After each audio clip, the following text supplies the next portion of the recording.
जी नमस्कार, आदाब, सत श्री अकाल। मैं हूं भोलानाथ और आप देख रहे हैं एचडी न्यूज़।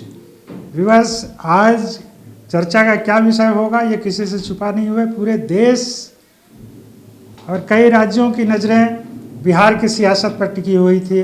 बिहार में सरकार का क्या भविष्य होगा, नीतीश सरकार बिहार विश्वास मत हासिल करेगी कि या नहीं करेगी, स्पीकर अवध बिहारी चौधरी की कुर्सी रहेगी या जाएगी। तो आज हम इन्हीं सब चीज़ों पर चर्चा के लिए, इन्हीं सब मुद्दों पर विचार के लिए आपके सामने आए हैं।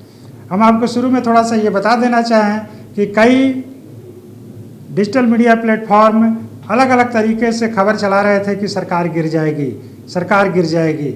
इसका एकमात्र मकसद था कि किसी तरह से व्यूअर्स का एक वोटिंग हासिल करना और अपना रैंकिंग बढ़ाना कि हमारा व्यूवरशिप ज़्यादा से ज़्यादा है। लेकिन हमने एचडी न्यूज़ ने कभी भी ऐसा नहीं किया कि गलत चीज़ों को दिखाया या उसका फ़ायदा उठाना चाहा। हम आपको साफ कर दें कि हमारे लिए आप सबसे महत्वपूर्ण हैं और हम वही चीज़ें दिखाते हैं जो हकीकत में होती हैं और जो चर्चा में रहती हैं। हम आपके विश्वास के साथ कभी भी छल नहीं करना चाहते हैं। अगर हम गलत चीज़ों को दिखाएंगे तो एक हो सकता है कि मेरी व्यूअरशिप बढ़ जाए, लेकिन ये एक तरह से सीधा सीधा आपसे छल होगा, जो हम नहीं चाहते हैं। तो आइए देखते हैं कि क्या कुछ हुआ।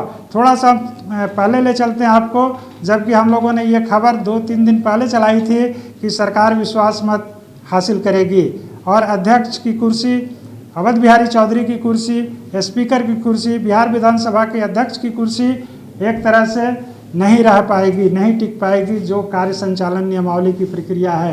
आज वही हुआ। पहले अध्यक्ष के खिलाफ अविश्वास प्रस्ताव आया, उसमें ये जरूर है कि सत्ता पक्ष के पेशानी पर थोड़े से बल पड़े, चूँकि यह अध्यक्ष के खिलाफ अविश्वास प्रस्ताव मात्र 125 के मुकाबले 112 वोटों से पास हुआ। अब यहाँ बता दें कि सत्तारूढ़ खेमे में यानी एनडीए खेमे में 128 विधायक हैं, जबकि महागठबंधन खेमे में 115 विधायक हैं। अगर ये देखें कि 125 में किसके कितने हैं, तो 125 में 122 का समर्थन चाहिए था, तभी अध्यक्ष की कुर्सी जाती, तभी अध्यक्ष अपने पद से हटते, उनके खिलाफ अविश्वास प्रस्ताव पास होता। तो 122 एक जादुई आंकड़ा था अध्यक्ष को अपनी कुर्सी से पदच्युत करने के लिए। लेकिन अगर आप गौर करें आंकड़े पर, तो अध्यक्ष के अविश्वास प्रस्ताव के समर्थन में मात्र 125 वोट आए, यानी कि 128 की संख्या एनडीए के पास थी, उसमें से कहीं ना कहीं उसमें से 6 वोट गायब हो गए, यानी 128 का आंकड़ा उनका नहीं पूरा हो पाया। यह 125 की संख्या तब पूरी हुई जब राजद खेमे के 3 विधायक नीलम देवी और चेतन आनंद, जो कि आनंद मोहन के बेटे हैं, और प्रहलाद यादव, राजद खेमे के ये तीनों विधायक जब नीतीश खेमे में बैठे यानी एनडीए खेमे में बैठे, तब जाकर के सरकार 125 के आंकड़े को हासिल कर सकी और अध्यक्ष अवध बिहारी चौधरी के खिलाफ अविश्वास प्रस्ताव पर जीत हासिल की। इसके साथ ही अध्यक्ष का पद अवध बिहारी चौधरी को छोड़ना पड़ा और उनकी जगह पर आसन पर उपाध्यक्ष महेश्वर हजारी विराजमान हुए। महेश्वर हजारी विराजमान होने के बाद सरकार का यानी नीतीश सरकार का विश्वास मत सामने आया। विश्वास मत सामने आने के बाद जब यह मैसेज पूरे बिहार में, देश में चला गया कि अध्यक्ष की कुर्सी चली गई है, यानी कि एनडीए खेमा अपनी पहली लड़ाई जीत गई है, तो उसके बाद सत्तारूढ़ दल के यानी कि सत्तारूढ़ गठबंधन के, एनडीए गठबंधन के तमाम विधायक जो पहले गायब हो गए थे, उनमें कहीं न कहीं बेचैनी पैदा हो गई और आनन फानन विधानसभा पहुँचे। उसमें से जो 6 विधायक सत्तारूढ़ खेमे से कम पड़ रहे थे, उसमें से 5 पहुंच गए। सिर्फ एक विधायक दिनेश राय के बारे में आया कि वो जदयू के हैं और वो नहीं पहुंचे। लेकिन इसके साथ ही 127 विधायकों का आंकड़ा फिर पूरा हो गया और उसके बाद 3 विधायक आ गए राजद कोटे से, यानी कि 130 के बहुमत से सरकार अविश्वास मत हासिल कर ली। इस 130 में 129 सदन में पड़े वोट की संख्या है और एक महेश्वर हजारी आसन से उन्होंने अपना वोट गठबंधन के पक्ष में दिया, यानी कि 130 वोट से सरकार बच गई। जिस समय विश्वास मत पर चर्चा हो रही थी और विश्वास मत पर वोटिंग हो रही थी, उस समय विपक्ष से कोई भी सदस्य सदन में मौजूद नहीं था। उनकी अनुपस्थिति में सरकार ने 130 के मुकाबले 0 मतों से विश्वास मत हासिल कर लिया। लेकिन अगर आज के पूरे घटनाक्रम पर देखें तो तेजस्वी यादव पूरे सदन में जोरदार तरीके से नीतीश सरकार पर हमला किया और उनकी बातें खूब गौर से सुनी गई, तालियां मेज बजाई गई।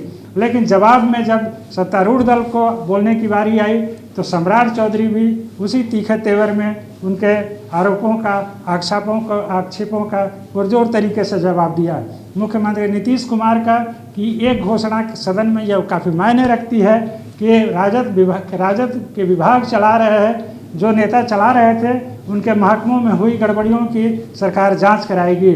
यह एक ऐसा इशू है जिससे लेकर के राजद के कई मंत्री जो संबंधित विभागों को चला रहे थे उन पर पेशानी पर बल पड़ सकती है। इसके साथ ही अब आने वाले समय में एक चीज़ और गौर करना होगा कि राजद खेमे के जो 3 विधायक नीलम देवी, चेतन आनंद और प्रहलाद यादव आए हैं, उनका भविष्य क्या होता है। वैसे पहले का उदाहरण ये है कि उनको एक वैसे तो एंटी डिफेक्शन लॉ के तहत 2/3 बहुमत से ही आप पार्टी को छोड़ करके आ सकते हैं, लेकिन ऐसी स्थिति में पुराना इतिहास रहा है कि यह अध्यक्ष के विवेक पर निर्भर करता है। वो चाहें तो उनको अलग गुट की मान्यता दे सकते हैं और सदन में उनके सत्तारूढ़ दल के साथ बैठने की व्यवस्था की जा सकती है। अब यह विपक्ष पर निर्भर करता है कि वह इस मामले को कोर्ट में लेके जाता है या जनता की अदालत में लेके जाता है। तो अब देखना इन सब चीज़ों को दिलचस्प रहेगा।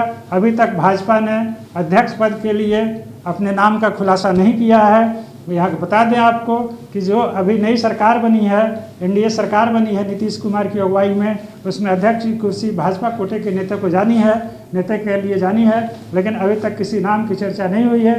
संभवतः आज रात या कल सुबह तक नाम भी सामने आए, उसके बाद उनका आसन पर विराजमान होंगे। तो साथियों, व्यूअर्स, ऐसे ही चर्चाओं, अपडेट्स और खबरों के लिए हमारे साथ बने रहिए, देखते रहिए HD न्यूज़।